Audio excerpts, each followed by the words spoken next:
My problem is I'm sick to death of... I know our form table doesn't look the best for you, but... Alright everybody, welcome back to another video on Gilesy and Steve. Now then, this is the first game in the playoffs, Coventry versus Sunderland, down here at the CBS Arena. Now there's loads to talk about and Steve's got a big in his bonnet to say the least, but we'll get onto that in a minute. Now, our form against Coventry isn't the best to say the least, but form guns out of the window in the playoffs games.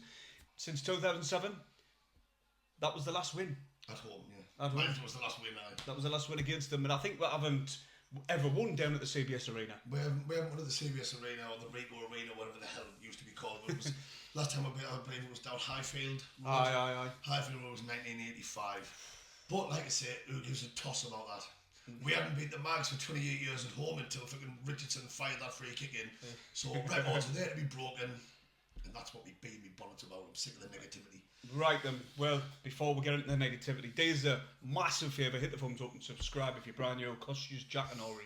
Now then, Stephen, we may as well crack straight on with this negativity. What's your problem? My problem is I'm sick to death of the negativity coming from fans.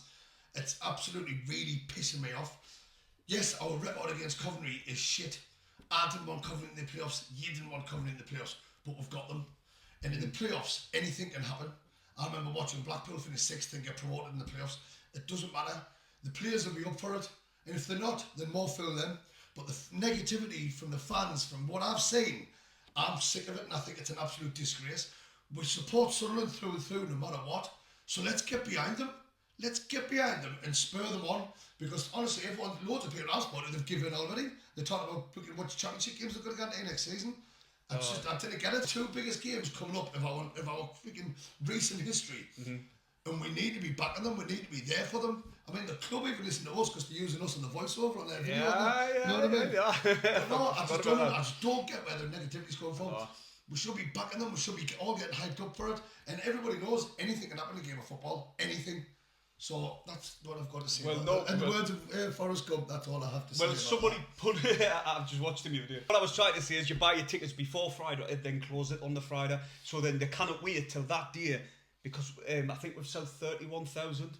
So if we get pumped on Friday, then they'll think, oh, I'm not bothered buying a ticket. I'm not bothered buying a ticket. If it's a close game or we're winning 1-0, then I'll be absolutely minute, I'll buy a ticket. Yeah. It's wrong, like, but regardless, I totally agree with you on that. The video that I done a week ago on here, I was saying, bring the noise. We need a togetherness. We need to be that 12th man for them. We do. We have to be. I know the loyal fans, travelling fans, will go week in, week out, every game. They'll be there going to Coventry, no doubt. But we need to bring that for the second leg, regardless of the outcome. I went to Coventry a couple of months ago and I didn't enjoy that day. Oh my God. Really didn't. Well, funny you should say that. Chris Merton says we need to put that right. He's come out and done a little video. And even he says we need that togetherness. Form guns out the window. I know our form table doesn't look the best for you, but it all guns out the window for these games. I mean, the club is, I know I briefly mentioned it before, but the club have actually released like a little motivation video. Oh, I've got goosebumps. It's like Till the End. It's called Till the End because they're following the thing off the last playoffs, like Paul mentioned in the previous video. But you watch it and like it starts off like a bit of negative stuff about and then it just progresses on to motivate you to get you excited for it. You may even hear a few voices that you recognise on there. I must say he's been done over again because he's been negative and mine's a proper positive. Yours is class. Mine is mint. I'm not going to say what it is, but tell us in the comments when I say it just to prove that you've watched it. Well, I'll obviously tell you my bit. Why I got done right is because we were talking about appointment of Reggie and that it took 120 days. The editor who's sound us out, he always puts us in the little bits and uses our videos. I got it. It was big. It took 120 days for Bill. It took 120 days from the sacking of Bill to announce Reggie, and I just got sick of it. But I did get done anyway. All it says has been 120 days, and I didn't care. But mine's proper motivational and inspirational at the end. Oh, it's class. I was like, why can they not do that with me? And you tell it to me. I mean, you wouldn't if this is the first time of hearing us, then you wouldn't recognise my voice back then. But like you say, Stephen, obviously these playoffs games, they're a massive two games. Of course they are. To be brutally honest, I would happily take a draw down at their place. Well, we'll get the scores later on. I say, it's playoffs, so it's a different kind of fish. It's not a case of I would take a certain result, you know what I mean? But I mean, let's move on to Coventry. Well, since they sacked their previous manager. Who was it again? Oh, Mark Robbins. aye. Everyone was surprised though. Everyone was like, "Oh, that's a big mistake." Frank Lampard came in. Well, I remember speaking just before you went and Frank. Sorry, I remember we played. We were pretty hell. Sunderland Coventry at the Stadium Light was the first game after Mark Robbins had been sacked, and Frank Lampard was the favourite to take over, but he hadn't. And after the game, when we drew 2-2, we should have fucking won because we were 2-0 up at half time. That's by the by. That's by the by. I'm not talking about, was it forgetting it's indie past? Aye. But, and I was talking to company fans outside the ground and walking back to the pub. And I said, Frank Lampard's favourite, like, don't want him, don't you talk about me, don't talk to me about Fat Frank, I can't stand him, I don't want him in charge. And he's took over, and let's be honest, he's worked wonders. He has, mate, he has. He's got them flying. Now they're getting a few players back from injuries as well. So I think it may be correct as if I'm around Coventry fans, it's only the goalkeeper who might be 50-50 or he's injured. I'm not 100%. I just heard that and I wasn't sure if it was the keeper but I'm sure it is the goalkeeper. Like you said, they've got some players. I think Haji Wright had the best game of his career against us last time. His first hat-trick. He was unplayable. He was unreal. I mean, to be fair, we weren't great. I reckon the Cambridge 04 is going to give Sunderland a game that day. 100%. I'm not taking that away from Coventry because they were fantastic. From start to finish, they outplayed us. They did. That's the thing. We've got to turn up down there, regardless. Now Reggie's saying that we're ready. We're going to deliver. Basically, he's saying that yes, we can switch it on. Yeah. We've got a talented squad there, which we all know. They're on the big stage for me. This is a massive stage. There's going to be loads of eyes on this, so they can showcase their skills and talents as well. So I think they'll be able to turn it on. Hopefully, I do as well, and I think the thing is, I mean, you mentioned it briefly in a previous video. I think our semi-final over the two legs is going to be the best one out of the two games. Like the two, like Sheffield United and Bristol City. Coventry were in the playoffs last year, weren't they? Aye, they lost. No. What was that? It must have been the year before. That was the year before, wasn't it? Aye, but so they've been in the playoffs and we've been in the playoffs, so we've both been there. We know what to expect. We've played in them in these circumstances with this pressure on your shoulders, if you will. So I think both teams will be going for it because they know what's at stake. It's as simple as that, and it's going to be buzzing atmosphere down there. Oh, definitely. I mean, it was buzzing when we were down there last time, and they were watching their scenes. They were, by the way, the company fans already think they've done it. After the game on Saturday, I've seen videos of it while I was lying around the sun lounge around the pool. And the Coventry fans at the CBS Arena on Saturday were singing Wembley again, ole ole. Oh. Now they're forgetting they've got two legs to go against us, and yes, they might have a good record against us, but now it's done yet, mate. Now it's done yet. You're right. But like, if you're looking at it from form, I know you've just been saying about form goes out the window, and I do agree. But looking at it on form, you would pick Sunderland out the four. You would. They've had that little bit of course momentum getting into the playoffs and the record. Exactly, and the record as well. Because at one point it was Blackburn and Millwall that were in the playoffs. When we were in the stadium, majority of the game I was looking down and I was like, Jesus, Blackburn and Millwall. When I was sitting in the bar opening over, the scores kept on flashing up on the screen, so I was like, get in, shit, get in, shit. I was. Yeah. The bar I was in the Royal Arrow, if anyone knows it, and there was more Sunderland fans in there than anything else. We had all the inside of the massive screen, and then on the one outside telly they had the Berwick Coventry game, and on the other outside telly they had the Leeds thingy game. So I kept on hearing people celebrate, and I was like waiting for the ball to come up in the bottom corner to see what it was, and it was Coventry both times. I was like, oh well. But that's the thing. That's why it's so important. We are agreeing with the club here. We're needed in togetherness. Listen, this is our most points tally for God knows how many years. I think it was since 2007. Since 2007, this is our most points tally, man. You know what I mean? Reggie's done outstanding to get us fourth. Now, Mepham said it himself, we've gone to get fourth, and we have dropped off. He admitted it himself on this interview, so we do need to get behind him. I'm sick of seeing this negativity as well. I see it on our comment section and all. I know everybody's entitled to opinion and we respect everybody's opinion, but I agree with that. We have to back them. Why? If we didn't back them, then what? But just nobody turns up and just going, oh well. If we don't back them when it's our most important games of business history, we want to back them anytime. That's what I'm saying. Opinions are different. This negativity isn't opinions. This is just people just giving up. Right. And it's like, I just don't get it, and it frustrates the life out of me, it really does. It does. I just wish it would be the 12th man, like the club is saying, the staff. They want the staff, the players, everybody to have this strong connection going into these playoffs. And obviously you weren't at the match earlier the day. No. But there was booing. And when the players came out, there was literally hardly anyone there. Obviously, he has to stop there. But did you see what the Barnsley fans did? No. Which the Barnsley fans waited there, and as the players came out for their lap of honour, they all turned around and walked out. No way. But anyway, that's just a... Did they miss out on the playoffs, like, or something? Barnsley, I don't know. I didn't even look, I just seen the video. Yeah. Maybe that's ruthless. But as we know, Coventry, yes, they finished, they're the most informed team in the Premier League. Fuck off. Say that again. So anyway, right, we've got Coventry. Coventry are the most informed team in the playoffs. They've had the best run out of everyone, and that's down to Frank Lampard and the effort that the players are putting in. Now, yes, we do know they've got players that are on form that we've got to be wary of. Obviously, we've already mentioned Hadji Wright. He got a hat trick against us when we played against him last time. There's one player as well who I was speaking to some Cov fans in Neptunes, and they were saying that there's a player that they've got now who they love and they think he's the best. He's been possibly their best player all season, and they didn't rate him before this season. Aye, who's that? Jack Madoni. Jack Madoni, aye. Well, he's got 12 assists for them and 6 goals. Yeah, he's been brilliant for them this season, but like he's come out of nowhere. Like they didn't rate him at all, and now all of a sudden this season he's been McSheffy's replacement type thing and all that. And not McSheffy. McSheffy's off the 90s. Jesus Christ. Jokerez. Jokerez. They got rid of him, and then Madoni's came in. I know they play slightly different positions, but like Madoni's they're loving him. They're absolutely loving him. Well, they've got that Sakamoto.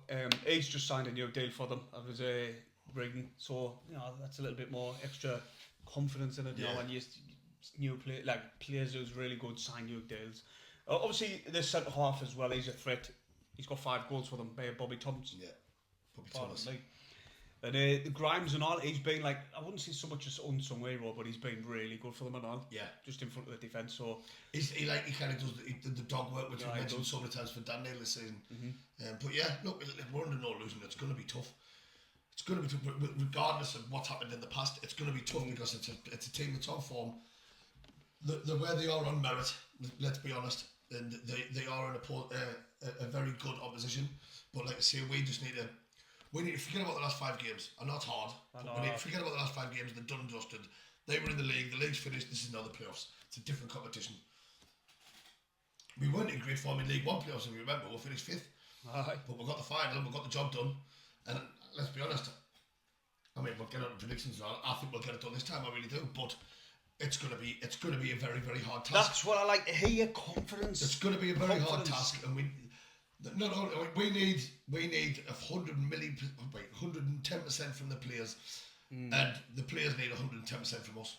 It's as simple as that. Listen, we're under the illusion that we've been bad for God knows how long. It's not just the 5 games either. This has been quite a while, probably since about Middlesbrough, but we know these players can turn it on, and we know what they're capable of. Look, early in the season, man, when we won our first game, won our first home game, then we went on to big Pompey away 3-1. So we know what they're capable of. We know they've got bags of talent. We just need them to switch it on. We need a response from these players now after we've been put through that 5 games of misery, really. Yeah. Oh, well, mate, Oxford at away, sorry, QPR at home, then with bad results, especially for the travelling fans. So we do need a response from them. We're not daft. We know where all these frustrations are coming from. But we do need to be there to back them and help them through these 2 games, really. Yeah, 100%. 100%.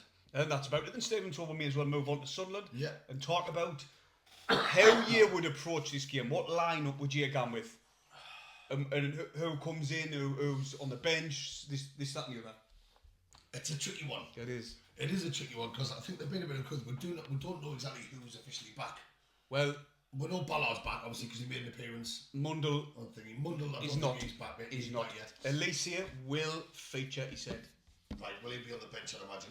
If that's the thing with me, if Alicia's going to feature or start maybe, then why not go 3 at the back with Serkin and Hume as wing backs?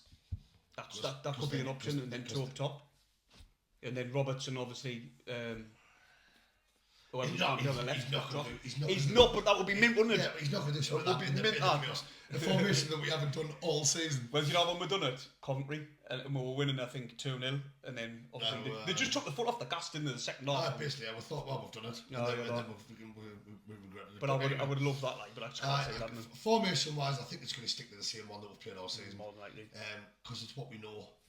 But but the formation works. It does. We just need the players to up their game. From the way they have been playing since Borough, so like you said, since Dodds left, basically. Didn't see that. I know. But like I think he's going to keep 09 and Mepham in the middle. Ballard was alright when he came on, like, we know what Ballard's like. He's class, man. You know what I mean? That's the thing. We've got it's a hard one. Hugh and Cirque in the fullbacks.